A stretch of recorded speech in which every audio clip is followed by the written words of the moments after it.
2. Versículo 11. 2:11. Por tanto, acordaos de que en otro tiempo vosotros, los gentiles en cuanto a la carne, erais llamados sin circuncisión por la llamada circuncisión hecha con mano en la carne. En aquel tiempo estabais sin Cristo, alejados de la ciudadanía de Israel, y ajenos a los pactos de la promesa, sin esperanza y sin Dios en el mundo. Pero ahora en Cristo Jesús, vosotros que en otro tiempo estabais lejos, habéis sido hechos cercanos por la sangre de Cristo. Porque Él es nuestra paz, que de ambos pueblos hizo uno, derribando la pared intermedia de separación, aboliendo en su carne las enemistades, la ley de los mandamientos expresados en ordenanzas, para crear en sí mismo de los dos un solo y nuevo hombre, haciendo la paz, y mediante la cruz reconciliar con Dios a ambos en un solo cuerpo, matando en ella las enemistades. Y vino y anunció las buenas nuevas de paz a vosotros, que estabais lejos, y a los que estáis cerca, porque por medio de él, los unos y los otros tenemos entrada por un mismo espíritu al Padre. Por eso, ya no sois extranjeros ni forasteros, sino conciudadanos de los santos y miembros de la familia de Dios, edificados sobre el fundamento de los apóstoles y profetas, siendo la principal piedra del ángulo Jesucristo mismo. En él, todo el edificio, bien coordinado, va creciendo para ser un templo santo en el Señor, en quien vosotros también sois juntamente edificados para morada de Dios en el Espíritu. Salvos por gracia se refiere a que sin tener esperanza, sin realmente ser llamados pueblo de Dios, sin tener nada que ver con Dios, un día Dios le abrió a los gentiles el entendimiento para que pudiesen comprender su escritura, su promesa, cosa que estaba destinada solamente para el pueblo judío en aquel tiempo. Cosa que los judíos también pensaban que imposible que los gentiles puedan entender cosas espirituales. Para los judíos, los gentiles eran considerados como perros. ¿Qué les parece? No eran gente. Estos no son gente. Pero un día, viendo que ellos empezaban a hacer manifestaciones espirituales, a creer la palabra, a aceptar a Dios como su Padre, ellos se sorprendieron mucho. Y ahí se les pudo revelar un misterio. ¿Cuál era este misterio? Que Dios enviaría al Mesías, al Salvador, para reunificar a las 12 tribus de Israel. Ese misterio estaba hablándose en todos los profetas. En todas partes estaba escrito. Por medio del profeta Oseas, por medio del profeta Ezequiel. Y recién en el tiempo de los apóstoles de Jesús pudo ser revelada. Por eso para muchos judíos era algo feo que se le esté predicando a los gentiles. Es como querer contaminar el pueblo con gente inmunda, algo así. Pero a medida que se le abría el entendimiento, algunos podían comprender, no, estos no son gente inmunda, estos son nuestra gente que se habían perdido. Y Dios los está rescatando. Y por medio de ellos también está rescatando a otras personas, a gente que no era su pueblo. Y vemos que en Isaías mismo está escrito que a los extranjeros que abracen mi pacto, yo les abriré las puertas de mi templo y aceptaré su sacrificio. ¿Así sale o no? Isaías 56. Bueno, eso estábamos viendo la vez pasada. Y cuando dice versículo 9, no por obras para que nadie se gloríe, cuando dice no por obras, que la salvación es por gracia, no por obras, una persona tiene que haber entendido el corazón de Dios, la voluntad de Dios, y eso solamente Dios permite. Dios es lo que le hace a una persona entender su promesa, su santidad y su proyecto. Entonces ahí puede decir que es escogido por Dios. No es que yo voy a hacer la obra y voy a ser salvo. Entonces cualquier persona puede decir voy a hacer obra y voy a ser salvo. Entonces las obras vienen porque Dios tocó y rescató tu corazón. El propósito, o sea, la razón por la cual uno vive conforme a la voluntad de Dios es porque Dios le ha rescatado, porque Dios le ha llamado. ¿Y eso cómo se hace? ¿Cómo Dios te llama? A través de su Espíritu. Y por eso se dice por gracia. Por gracia, porque no es que se merecía a esas personas, sino es un don de Dios. Amén. Después, versículo 11 dice, por tanto, acordaos de que en otro tiempo, vosotros, los gentiles, en cuanto a la carne, erais llamados incircuncisión por la llamada circuncisión hecha con mano en la carne. ¿Cómo entendemos este versículo? Ustedes los no pueblos, se puede decir, los gentiles, por los judíos eran llamados no pueblo, así podemos decirle, personas que no son de nuestra raza, personas que son extranjeros, son apartados de la ley de Dios, de la promesa de Dios, del pueblo de Dios. Así eran considerados ustedes en otro tiempo, dice. En aquel tiempo, versículo 12, estabais sin Mesías, sin Cristo. Y fíjense lo que dice acá, alejados de la ciudadanía de Israel y ajenos a los pactos de la promesa, sin esperanza, sin Dios en el mundo. ¿Será que una persona que no es ciudadano de Israel y no tiene las promesas, tiene esperanza? ¿Qué le parece? Algunas personas, yo no necesito ser ciudadano de Israel, yo no necesito tener promesas del antiguo pacto, igual yo tengo esperanza en Jesús, que murió en la cruz por mí. ¿Se puede decir así? El apóstol Pablo está diciendo que ustedes vivían sin Cristo, sin ciudadanía, sin pactos, sin esperanza. Porque la esperanza de una persona, la esperanza del pueblo de Dios, del pueblo escogido de Dios, estaba en su ciudadanía israelita. ¿Qué significa ser israelita? ¿Qué es la palabra israelita? ¿Qué significaba? Vencer, vencedor. ¿Y qué es lo que un verdadero israelita tiene que vencer? El mundo, el sistema. Cuando Dios escoge a su pueblo, Israel, los saca de Egipto, los quiere llevar a la tierra prometida. Para llevarlo a la tierra prometida le da sus estatutos y sus leyes, sus mandatos. Esos estatutos, mandatos y leyes, ¿qué harían en ellos? Harían que ellos puedan derrotar a los pueblos con quien se iban a encontrar. Militarmente, Israel derrotó a muchos pueblos, ¿o no? Cuando peleaba con ellos en guerra. Les derrotó a muchos, ¿no?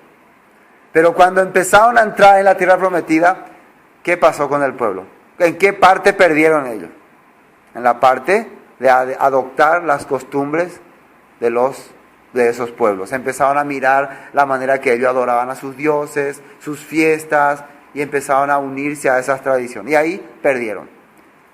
¿Se dan cuenta dónde el diablo trabajaba? ¿Dónde el diablo ponía su arma? ¿Y por qué Dios le dio la ley a los israelitas? Para que puedan vencer, ser vencedores a través de la escritura, a través de la palabra. ¿Entienden o no? Entonces, por eso, ¿es importante o no la ciudadanía de Israel? ¿Era importante o no? Sí, muy importante. ¿Cómo puede vencer ahora una persona a este mundo si no tiene la palabra de Dios? Si no tiene esa ciudadanía, él va a ser absorbido por el mundo. Versículo 12, entonces en aquel tiempo, ¿qué significa aquel tiempo? El tiempo en que ellos estaban viviendo alejados de la palabra. ¿Desde qué tiempo los israelitas vivieron alejados de la palabra, alejados de Dios? Desde el tiempo en que se apartaron, en que se dividieron. Y otra vez vamos a ir a la historia, cuando Jeroboam y Roboam pelean, ¿qué pasa?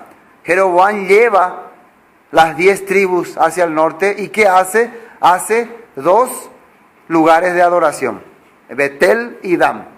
¿Qué pone para que se adore? Becerros de oro. Cambia las fechas, cambia los sacerdocios, y empiezan los israelitas a celebrar, a creer que el becerro de oro era el que les sacó de Egipto, o sea, diciendo, nosotros estamos sirviendo al Dios que nos sacó de Egipto, que era un becerro de oro. Y estamos celebrando fiestas en honor a ese Dios que nos sacó de Egipto, fiestas que no estaban escritas en la palabra. No era lo así. Jeroboam, para cumplir, para hacer su propósito, sacó de ellos la palabra. No necesitamos nosotros más estudiar la palabra. Entonces ellos empezaron a adorar a la manera que Jeroboam le implementó. ¿Esto qué causó en Israel? Que durante mucho tiempo ellos vivan sin guía de Dios, sin palabra de Dios. Y por eso, ¿qué vino por ellos? ¿Qué vino a ese pueblo? Les vino lo que la palabra de Dios decía, que si ellos vivían sin la palabra, vivían rebelándose contra la palabra, iba a caer sobre ellos maldición. ¿Qué significa maldición? Dios no iba a estar con ellos. Dios los iba a abandonar. ¿Eso ocurrió o no ocurrió? Si Dios siempre enviaba sus mensajeros que les hablasen, pero ellos no obedecían. Ese es cuando dice ustedes que en otro tiempo. Versículo 12, ¿no? En aquel tiempo estabais sin Cristo, alejados de la ciudadanía de Israel y ajenos a los pactos de la promesa, sin esperanza, sin Dios en el mundo. Pero ahora, en Cristo Jesús, vosotros que en otro tiempo estabais lejos, habéis sido hechos cercanos por la sangre de Cristo. ¿Recuerdan también la promesa que Dios le dio a Abraham? A ver, ¿cuál era una de las promesas que Dios le dio a Abraham? Vete de tu tierra y de tu parentela. Y le dijo, al lugar que te mostraré, y haré de ti una nación grande. Te bendeciré. Bendeciré a los que te bendigan y a los que te maldigan, maldeciré. Dios le dio la promesa a Abraham, que salga de su tierra, que salga de su región y que vaya a un lugar que le va a mostrar, y ahí va a ser una gran nación con él. Un pueblo escogido por Dios. Viviendo Abraham en el desierto, recibió las promesas, recibió las bendiciones. Finalmente este pueblo un día se empezó a formar con Isaac, Jacob. Fueron a Egipto. Egipto y la tierra que Dios le había prometido estaban casi en el mismo lugar o lejanos. Egipto era un lugar lejano, ¿no? Un lugar muy lejano. Entonces, miren, Dios le había dado la promesa que en esa tierra bendeciría y haría gran nación de él. Pero habían pasado más de 400 años y ¿cómo estaba viviendo este pueblo? En esclavitud, lejos de esa promesa. Entonces, ¿qué hace Dios para cumplir esa promesa que había hecho con Abraham? ¿Qué hace? Envía a Moisés, un mensajero, y va a Moisés y le dice al faraón, deja ir a mi pueblo para que me sirva. Ya es hora que mi pueblo salga de este lugar y vaya al lugar que le prometí a mi descendiente, a mi siervo Abraham, Isaac y Jacob. Deja ir a mi pueblo. Faraón no quiso dejar ir. Entonces cayó la mano de Dios. Vinieron las señales de Dios, la manifestación de Dios. Finalmente llegó la última gran señal. El ángel de la muerte iba a venir y iba a destruir a todo primogénito, tanto de Israel como de Egipto. Pero Dios le dio la solución a los israelitas para poder librarse de ese ángel de la muerte y de una vez de permitir que Faraón los libere. ¿Qué le dijo Dios a Moisés que haga?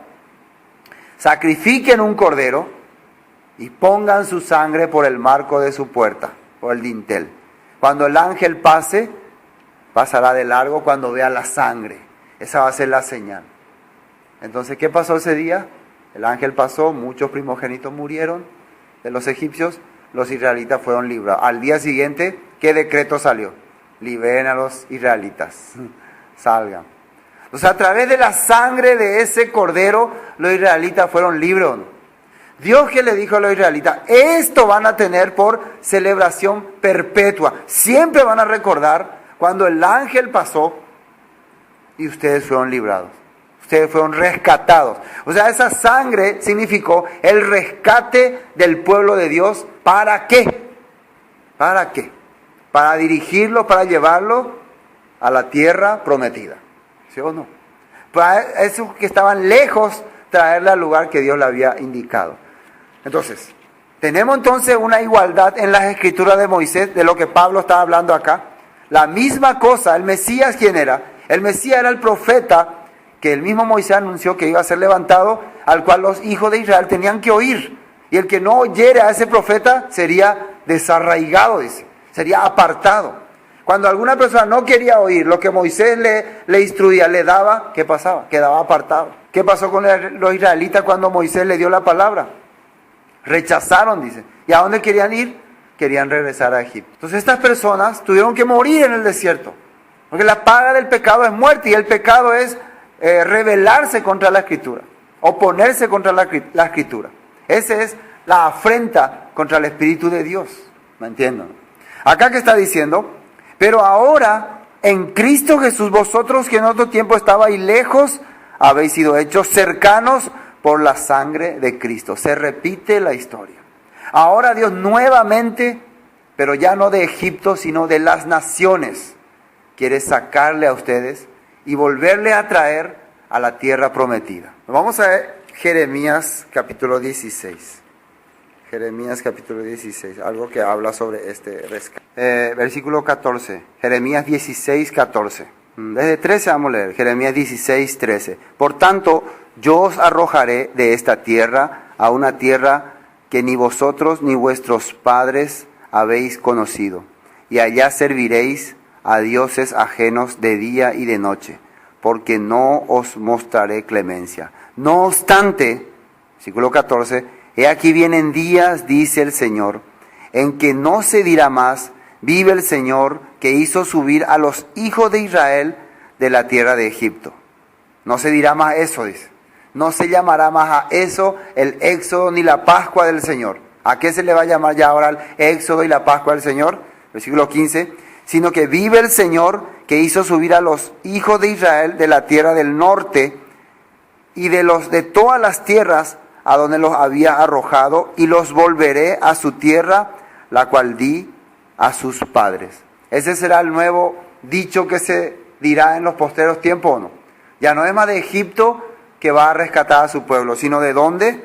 De la tierra del norte y de todas las tierras a donde los había arrojado, y lo volverá a su tierra, la cual di a sus padres.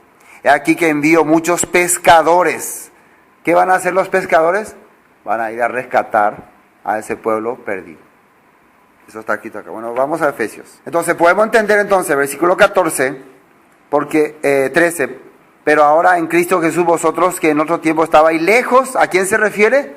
A este pueblo asimilado entre las naciones que se había perdido aquel tiempo, en tiempo de los reyes, en el tiempo del Antiguo Testamento, ¿no? Ese pueblo que fue llevado cautivo por Siria y que se perdió, y que ahora Dios a través de su Mesías está rescatando. Versículo 14, porque Él es nuestra paz, que de ambos pueblos hizo uno, derribando la pared de intermedia de separación. Y acá hay una cosa importante, Él es nuestra paz. Si ustedes leen el libro de Reyes, constantemente dice que continuamente había guerra entre Judá e Israel. Judá e Israel. Había guerra, había enemistad. Desde la división con Jeroboam y Roboam ya se empezó a crear enemistad. Y la enemistad era muchas veces por cuestiones religiosas. Porque los judíos sabían que la manera en que los israelitas, las 10 tribus de Israel estaban sirviendo a Dios, era la manera incorrecta, era una manera de paganismo. Además, los israelitas empezaron a mezclarse con las otras naciones y empezaron a adoptar su costumbre. Pero también, por otra parte, los de Israel decían, no, pero nosotros estamos sirviendo a Dios. Sí, tenemos becerro, todas esas cosas, pero no, como quien dice, nosotros no le adoramos, le veneramos. ¿Escuchas solo este dicho? Nosotros a Dios lo que le servimos, tenemos un solo Dios. ¿Se acuerdan cuando Elías le dice, ¿hasta cuándo claudicaréis entre dos pensamientos? Si el Señor es vuestro Dios, servidle, y si es Baal, id en pos de él. Porque ellos vivían, por un lado, diciendo que nosotros estamos sirviendo al Dios que nos sacó de Egipto, al Dios que ahora todas las cosas. Pero por otro lado, ellos estaban haciendo las costumbres que enseñaron los pueblos, que era servir a Baal, que trajo Jezabel. Entonces, había una mezcla total en ese tiempo. Entonces, dos pueblos totalmente opuestos. Judaísmo muy cerrado en las leyes y 10 tribus ya mezclado ahí diciendo que adoran a Dios y adoran a todas estas cosas. Hay casi algo similar en este tiempo, ¿o no? Hay casi similar. Pero ¿quién hizo la paz entre esos dos pueblos? Jesucristo. Entonces, tirando esas costumbres que aprendimos de las naciones, tirando ese legalismo también cerrado, Cristo nos hizo uno con un solo corazón. Por eso cuando Jesucristo venía, personas que realmente no tenían mucha esperanza en acercarse a las cosas de Dios, se acercaban a Él. Como publicanos, rameras, la mujer samaritana, que le dijo, sé que ha de venir el Mesías. Él cuando venga nos aclarará todas las cosas. Y Jesús le dijo, yo soy que habla contigo. Empieza a cambiar la vida de esa persona, empieza ella a ir a anunciar esta palabra a todas las personas. Jesús viene y habita con los samaritanos, comparte la palabra y ellos creen en el Mesías, creen en Dios y se hacen otra vez un solo pueblo. Jesús vino a cumplir esa paz que estaba profetizado. Él vino a hacer eso. Por eso dice, Él es nuestra paz, que de ambos pueblos hizo uno, derribando la pared de intermedia de separación. Ahora, ¿cuál es esta pared de intermedia de separación? Porque como los gentiles habían vivido corrompidamente, el judaísmo creó una serie de leyes estrictas, leyes que realmente impedían que cualquier gentil pueda acercarse a la religión judía. Por ejemplo, era prohibido conversar con gentiles, era prohibido ir a la casa de gentiles, era prohibido comer con gentiles. Si algún gentil quería servir a Dios, quería adorar a Dios, podía venir, pero se había creado una un muro en el templo. El templo de Jerusalén era un edificio, un solo edificio. No tenía muros ni nada. Si ustedes ven alguna foto antigua, era un solo edificio. Cualquiera podía ver de cualquier lado, cualquiera podía acercarse.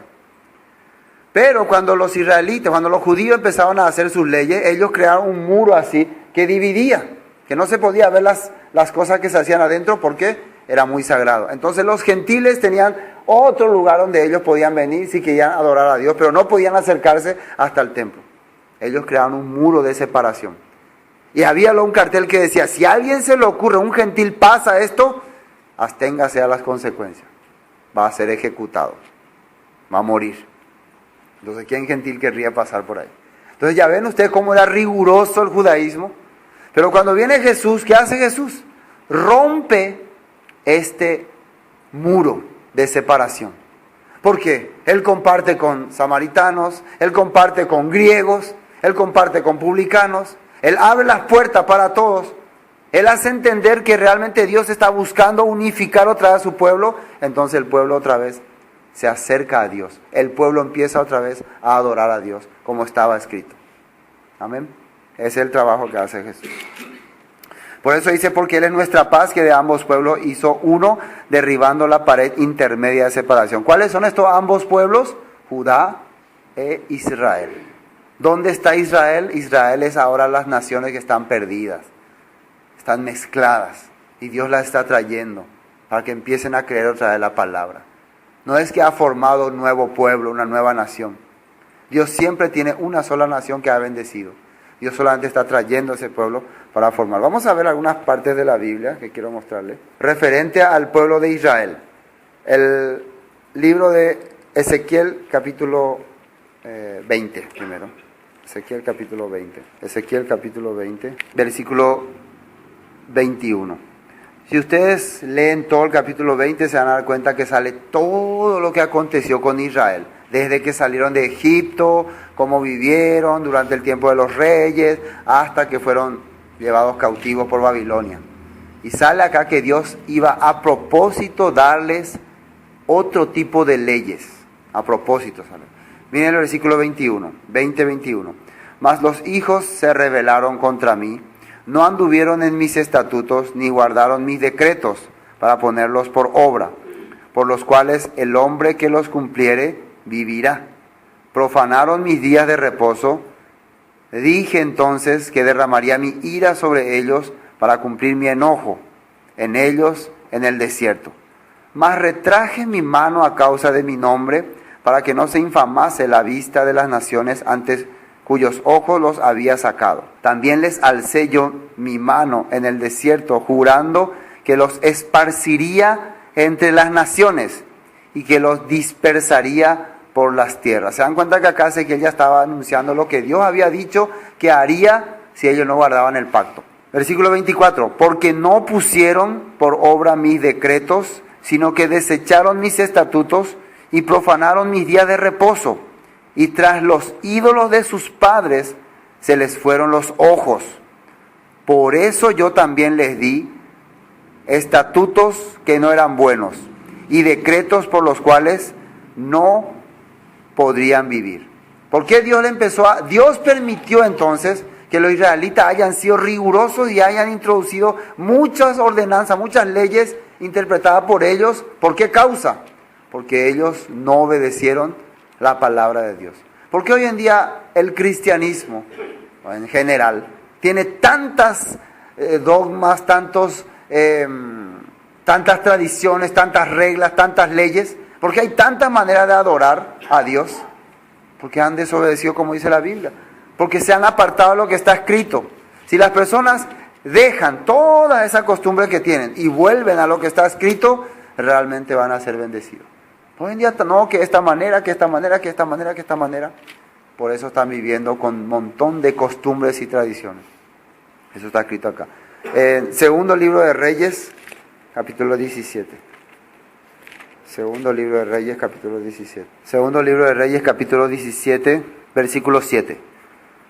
Porque los hijos de Israel pecaron contra el Señor su Dios, que los sacó de la tierra de Egipto, debajo de la mano de Faraón, rey de Egipto, y temieron a dioses ajenos. Una vez más, Dios a través del libro de Reyes está acordando qué hicieron los hijos de Israel. Pecaron contra su Dios y adoraron los dioses paganos desde que salieron de Egipto. Versículo 8, y anduvieron en los estatutos de las naciones que el Señor había lanzado de delante de los hijos de Israel, y en los estatutos que hicieron los reyes de Israel. Empezaron a guardar ordenanzas o mandatos o fiestas o tradiciones. ¿De dónde? De las naciones, del mundo. Porque dejaron las leyes que Dios les dio, como actualmente están haciendo muchas personas. Muchas fiestas, muchas celebraciones que hacen las personas han venido de lo que está escrito o han venido de costumbre del mundo. Versículo 9. Y los hijos de Israel hicieron secretamente cosas no rectas contra el Señor su Dios, edificándose lugares altos en todas sus ciudades, desde las torres de las atalayas hasta las ciudades fortificadas.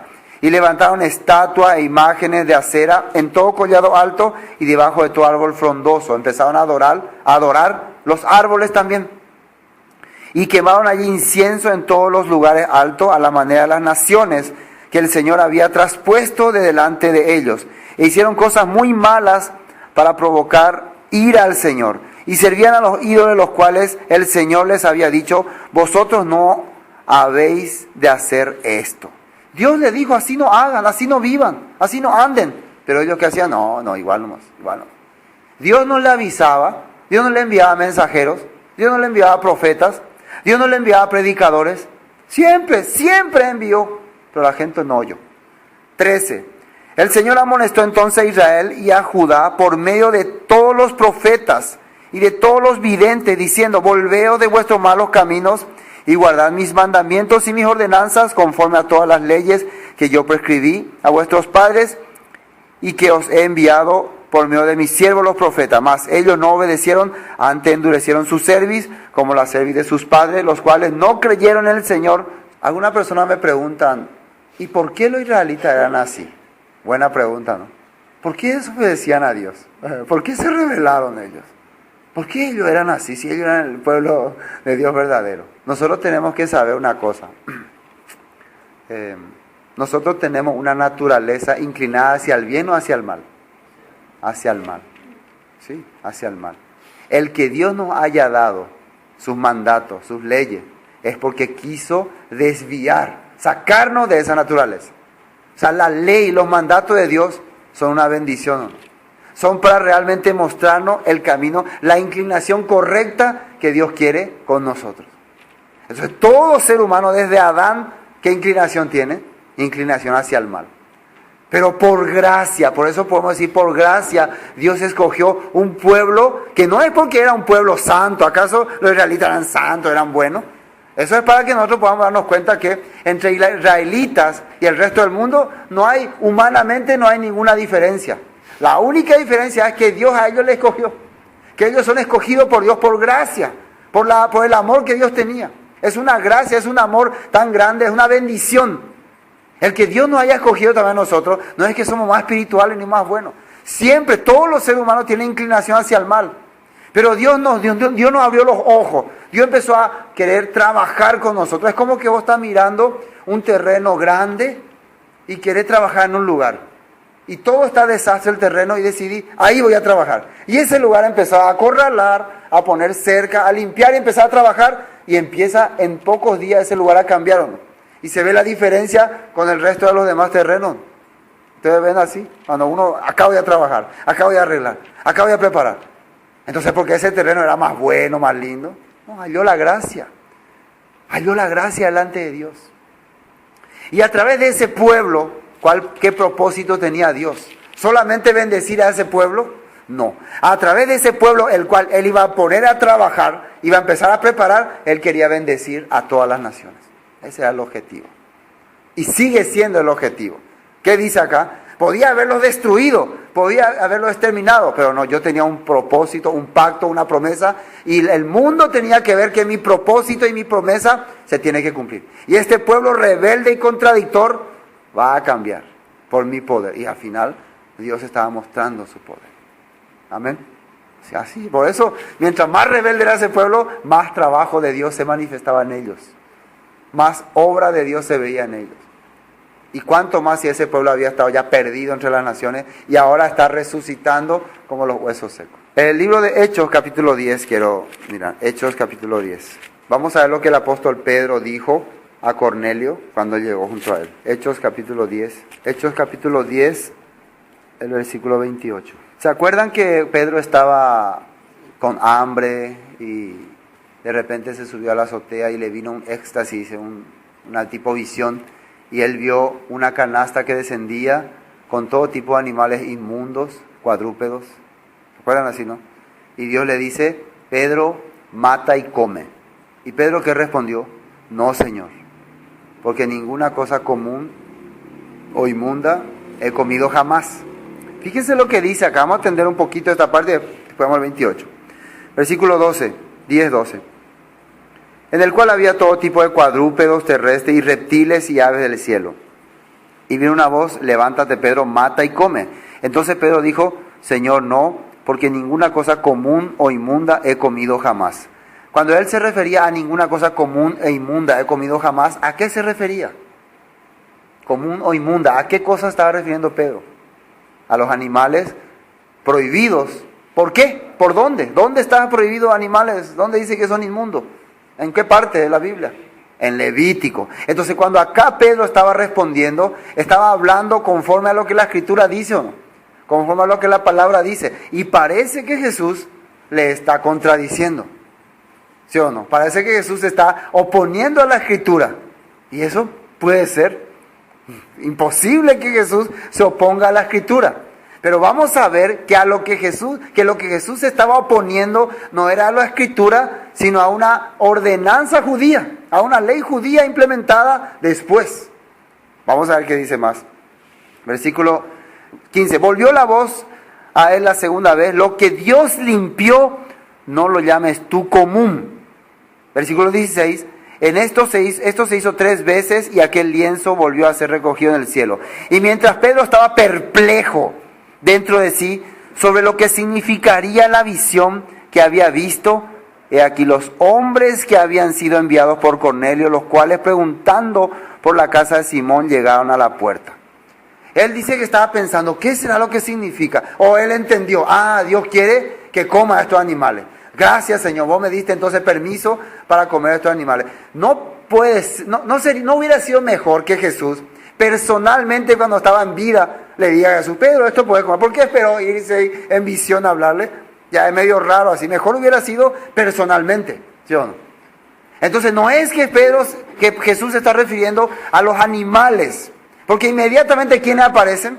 Personas que no son pueblo de Dios, personas que el judaísmo considera animal, que el judaísmo considera así como esos animales inmundos, que no hay que juntarse con ellos.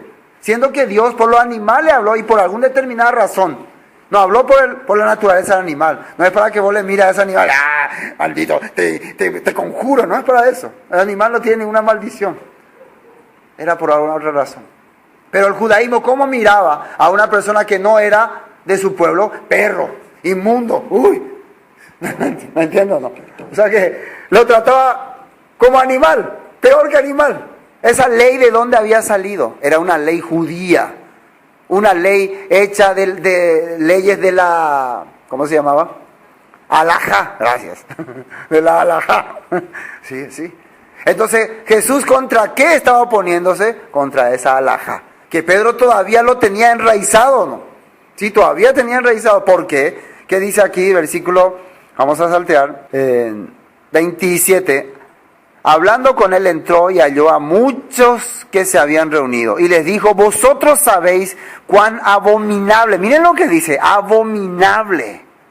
Abominable es para un varón judío juntarse o acercarse a un extranjero. Juntarse o acercarse. ¿Cuánto más entrar a comer con ellos, a hacer amistad con ellos? Ni siquiera pueden acercarse a ellos. Es abominación. ¿Sí o no? Eso es para un judío. Después, un judío, juntarse o acercarse a un extranjero. Pero a mí me ha mostrado Dios, que dice ahí, que a ningún animal llame yo común o inmundo. Así dice ahí, ¿o no? Ahí dice animal. Ahora ningún animal es como uno inmundo. Hombre, dice. ¿Qué es lo que Pedro entendió? Jesús me estaba haciendo entender que yo ya no menosprecie más a ninguna persona, a ningún ser humano, porque con su muerte Él los limpió. ¿Para qué? Para hacer de ellos un solo pueblo. El pueblo gentil, el pueblo de Israel, no podía volver a la casa sin ser purificado, sin ser redimido. ¿Sí o no? ¿Cómo es la única manera que el pollino podía ser usado? Tenía que ser redimido por un cordero. Si no, no podía entrar a Jerusalén. Ese pollino atado estaba en las afueras de Jerusalén. Jesucristo quería usarles, desatarle y traérmelo acá. Él iba a ser ofrecido para redimir a ese pollino.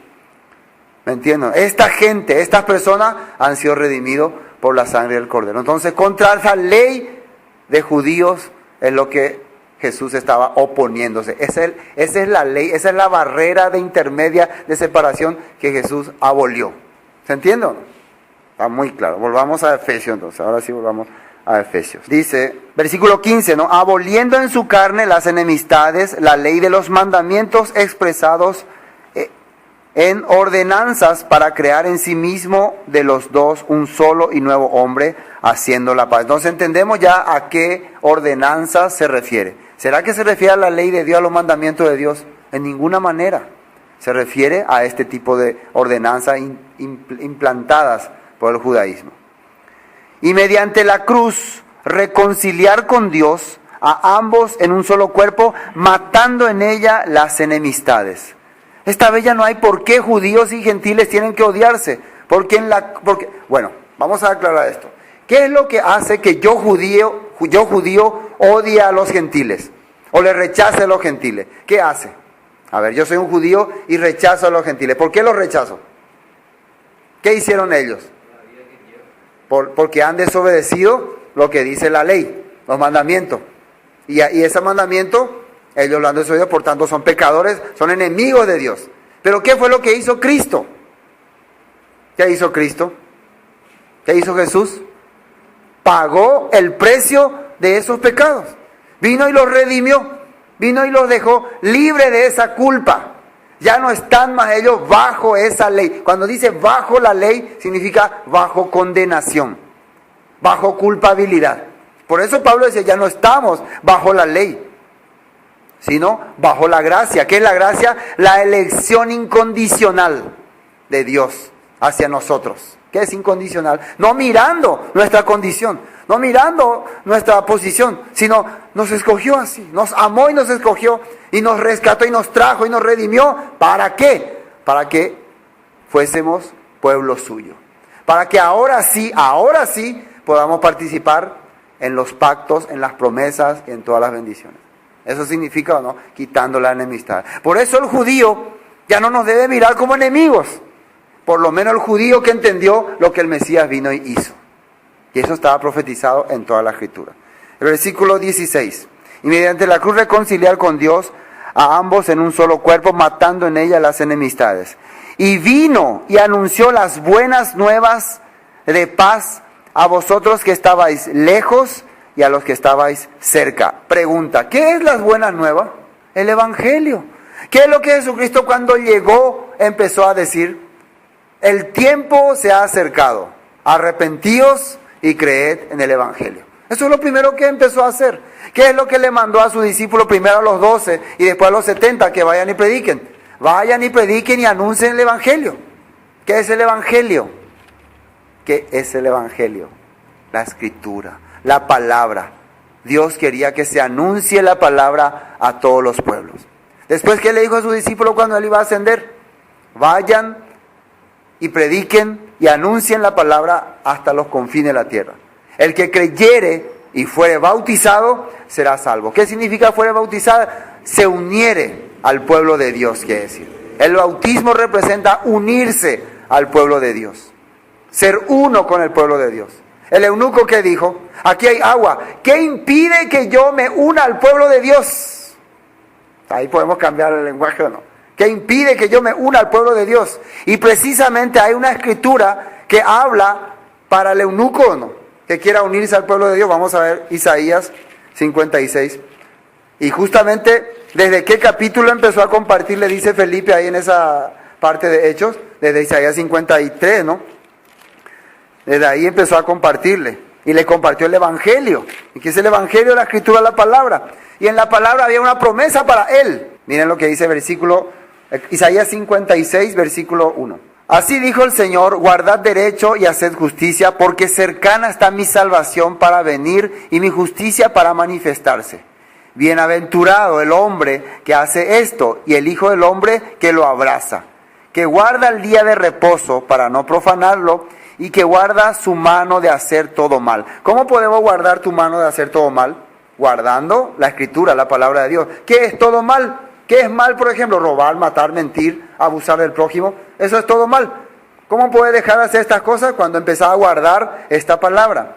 Versículo 3. Y el extranjero que sigue al Señor no hable diciendo, me apartará totalmente el Señor de su pueblo, ni diga el eunuco, he aquí yo soy árbol seco.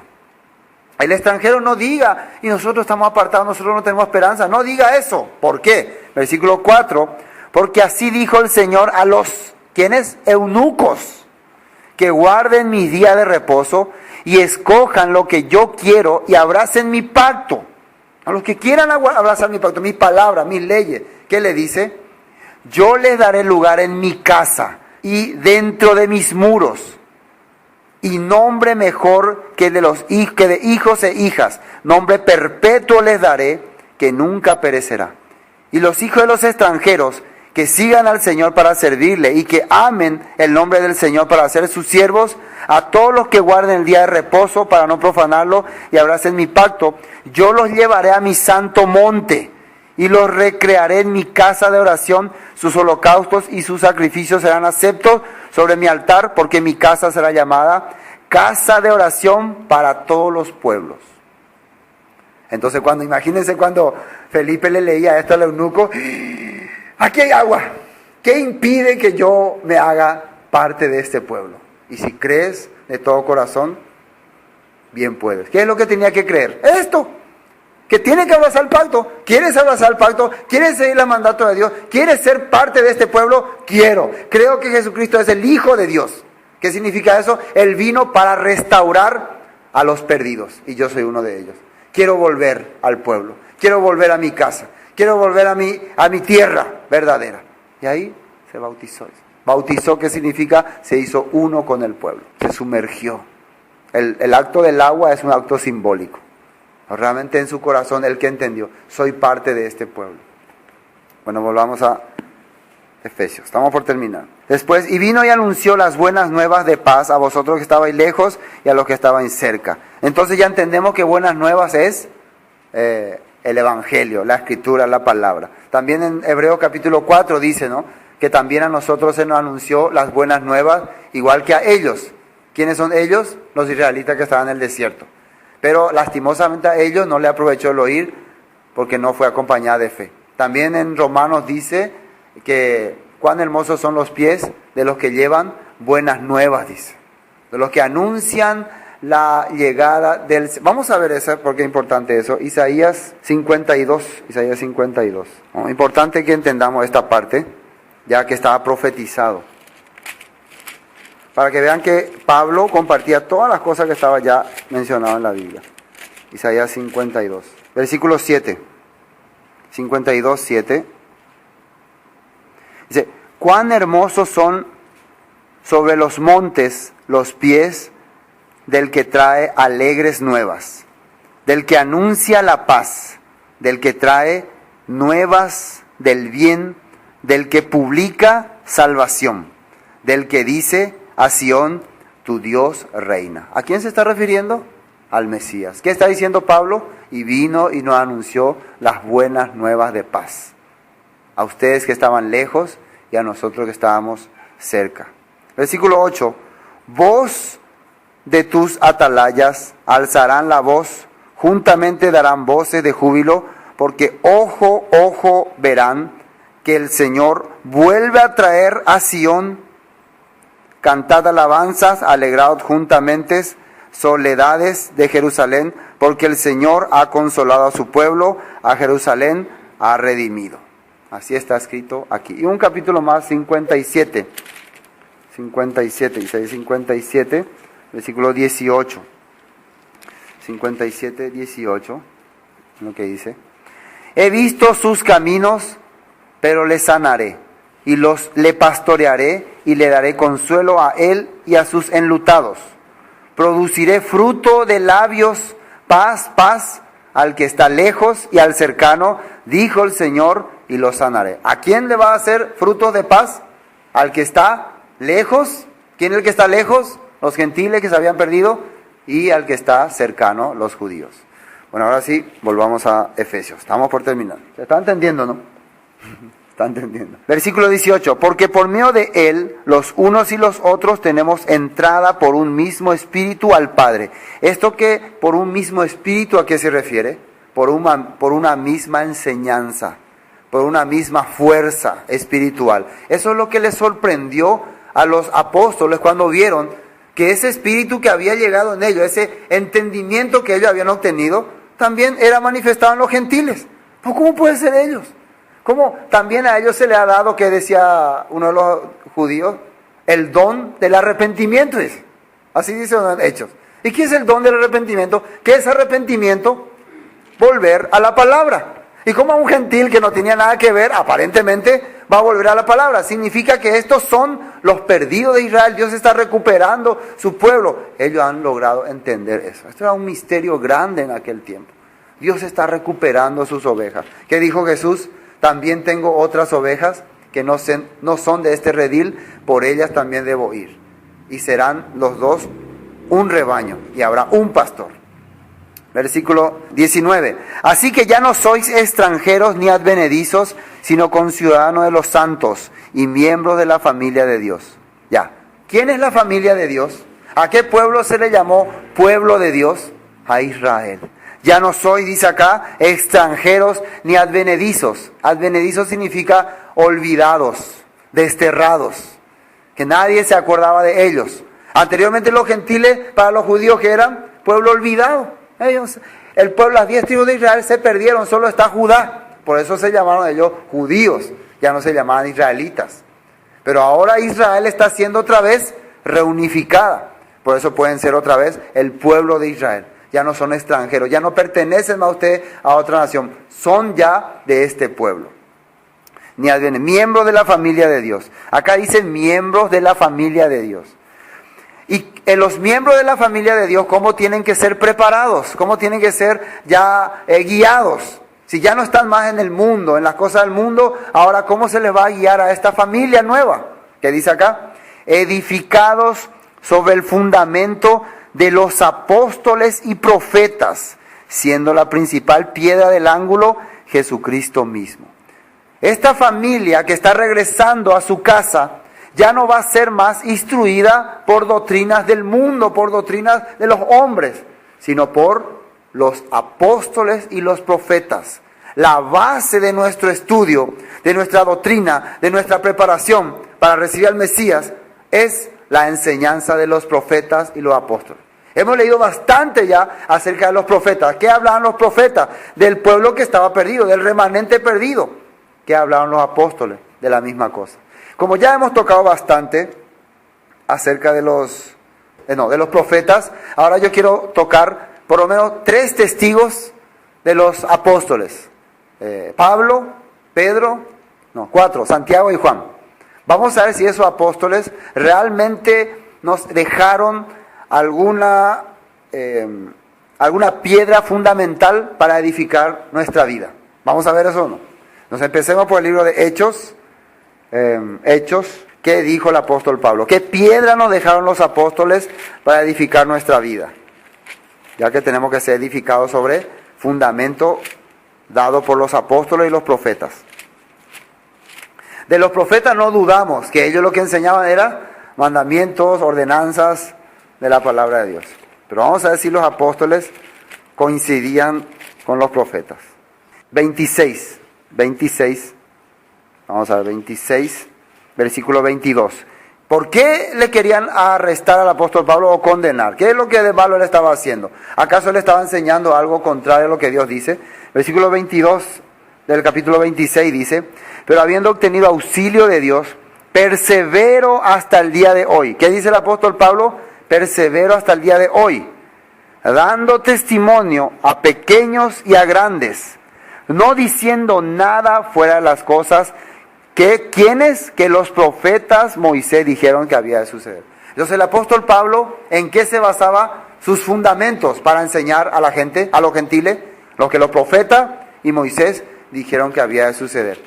Hechos 24, versículo 14. Hechos 24, 14.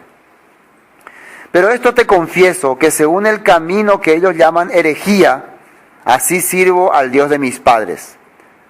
¿Cómo servía el apóstol Pablo a su Dios? Creyendo todas las cosas que en la ley y en los profetas, ¿qué dice ahí? Están escritas.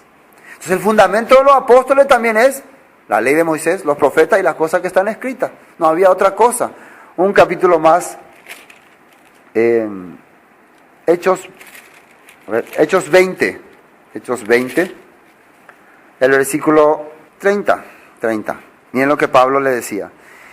Y de vosotros mismos se levantarán hombres que hablen cosas perversas, para arrastrar tras sí a los discípulos. Por tanto, velad, acordándoos que por 3 años de noche y de día no he cesado de amonestar con lágrimas a cada uno. Y ahora, hermanos, os encomiendo a Dios y a la palabra de su gracia, que tiene poder para sobreedificaros y daros herencia con todos los santificados. ¿Quiénes son los santificados? El pueblo de Dios. ¿A qué le encomendó el apóstol Pablo? Sabía que iba a venir apóstatas. ¿A qué le encomendó? A Dios y a su palabra, que tiene poder para sobreedificados. Primera de Pedro, vamos a ver. Primera de Pedro. Otro apóstol. Vamos a ver su fundamento de él. Primera de Pedro, capítulo 1, primeramente. Primera de Pedro, capítulo 1, versículo 22. 1:22 dice así. Habiendo purificado vuestras almas, y como dice ahí, por la obediencia a la verdad, mediante el Espíritu, para el amor fraternal no fingido, amaos unos a otros entrañablemente de corazón puro, siendo renacidos, no de simiente corruptible, sino de incorruptible, por la palabra de Dios, que vive y permanece para siempre. Porque toda carne es como hierba, y toda gloria de hombre como flor de la hierba se seca, la flor se cae, mas la palabra del Señor permanece para siempre. ¿Y de qué palabra, a qué palabra se refería el apóstol Pablo? Miren lo que dice ahí. Y esta es la palabra que por el Evangelio os ha sido anunciada. A la Escritura, a las leyes de Dios. Más abajo, versículo 9, capítulo 2, versículo 9, ¿qué dice? Mas vosotros sois linaje escogido, real sacerdocio, nación santa, pueblo adquirido por Dios, para que anunciéis las virtudes de aquel que os llamó de las tinieblas a la luz admirable. Vosotros que en otro tiempo no erais pueblo, dice, pero ahora sois pueblo de Dios, que en otro tiempo no habíais alcanzado misericordia, pero ahora habéis alcanzado misericordia. Así está escrito. Pedro le hablaba, ustedes son ese pueblo escogido, que está escrito en Éxodo, Deuteronomio. ¿Quién es el otro? Santiago. Vamos a ver, otro apóstol. Santiago, ahí al ladito de Pedro nomás. ¿Qué dice Santiago capítulo 3, versículo 13? Santiago 3, 13. Son fundamento de los apóstoles, por el cual nosotros como nuevos miembros de esta familia tenemos que aplicar nuestra vida. Vamos a ver qué dice Santiago capítulo 3, versículo 13. ¿Quién es sabio y entendido entre vosotros? Muestre por la buena conducta sus obras en sabia mansedumbre. ¿A quién se siente sabio, entendido? No muestre por, yo sé. Muestre por su conducta, por su trato con los demás. Versículo 14. Pero si tenéis celos amargos y contención en vuestro corazón, no os jactéis ni mintáis contra la verdad, porque esta sabiduría no es la que desciende de lo alto, sino terrenal, animal, diabólica. ¿Qué cosa dice que es diabólica? Atienda muy bien. Celos, dice ahí, y otras cosas. No se vayan a sentir orgullosos de estas cosas, porque esto no viene de Dios. Entonces, cuando una persona tiene ese deseo de oponerse, de rebelarse, de hacer guerra, o de envidiar, o de tener celos de otra persona, esto no viene de Dios. Versículo 16. Porque donde hay celos y contención, allí hay perturbación y toda obra perversa.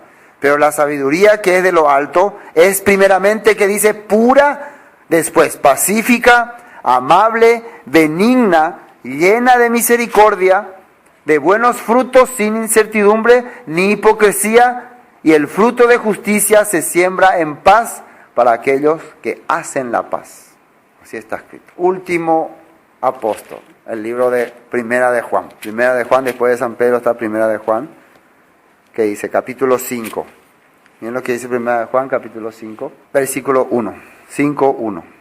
Primera de Juan, capítulo 5, versículo 1. Todo aquel que cree que Jesús es el Cristo, que dice ahí, es nacido de Dios. Y todo aquel que ama al que le engendró, ama también al que ha sido engendrado por él. En esto conocemos que amamos a los hijos de Dios. Como dice ahí, cuando amamos a Dios y guardamos sus mandamientos. Si una persona dice que ama a Dios, pero no le ama a sus hijos, ni guarda su mandamiento, es mentiroso. Pues este es el amor a Dios, que guardemos sus mandamientos, y sus mandamientos no son gravosos. ¿Qué es gravoso? Pesados, no son difíciles. Esto es el amor, dice. Versículo 4, porque todo lo que es nacido de Dios, que dice ahí, vence al mundo, se hace israelita. El que es nacido de Dios se convierte en israelita, vence al mundo, a las costumbres, a las tradiciones carnales. Después, vence al mundo, porque todo lo que es nacido de Dios vence al mundo, y esta es la victoria que ha vencido al mundo, que dice ahí, nuestra fe, nuestra fidelidad a la palabra de Dios. ¿Ustedes ven alguna persona que no es fiel a la palabra que pueda vencer al mundo? Que pueda oponerse a la costumbre del mundo? Jamás. ¿Quién es el que vence al mundo? Sino el que cree que Jesús es el Hijo de Dios. Ahí está. ¿Ustedes creen que Jesús es el Hijo de Dios? Entonces tienen que vencer al mundo. ¿Cómo? Guardando su palabra. Amén. Bueno, leamos los últimos versículos y terminemos. Efesios capítulo 2, versículo 21. En quien todo el edificio bien coordinado va creciendo para ser un templo santo en el Señor.